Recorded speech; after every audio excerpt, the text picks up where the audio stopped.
এই আন্দোলনে কারা যে মেইন ছিল কেউ জানে না। গুলির কোনো শব্দ হয় না, স্নাইপারের গুলি ছিল অনেকই।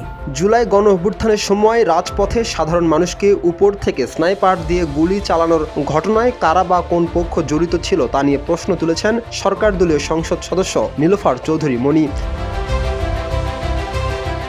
নীলোফার চৌধুরীর এই মন্তব্যকে কেন্দ্র করে রাজনৈতিক অঙ্গনে চলছে আলোচনা সমালোচনা। অনেকেই মনে করছেন এমন বক্তব্য গণ আন্দোলনের ইতিহাস নিয়ে বিভ্রান্তি তৈরির সুযোগ সৃষ্টি করতে পারে।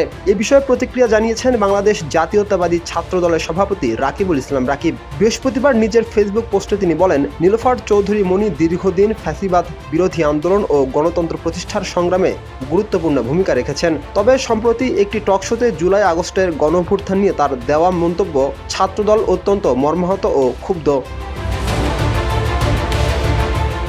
রাকিব আরও বলেন, আপনার এই বক্তব্য আমরা ঘৃণ্যভাবে প্রত্যাখ্যান করছি। আমরা বিশ্বাস করি আপনি জুলাইয়ের চেতনায় বিশ্বাসী এবং দেশপ্রেমিক একজন রাজনীতিবিদ। তাই গণ অভ্যুত্থানের মতো স্পর্শকাতর বিষয়ে ভবিষ্যতে আরও সংযত, দায়িত্বশীল ও শ্রদ্ধাশীল বক্তব্য দেবেন, এটাই আমাদের প্রত্যাশা। তার এই পোস্ট সামাজিক যোগাযোগ মাধ্যমে ব্যাপক আলোচনার জন্ম দিয়েছে। বিষয়টি নিয়ে রাজনৈতিক মহলেও ব্যাপক আলোচনার জন্ম দিয়েছে।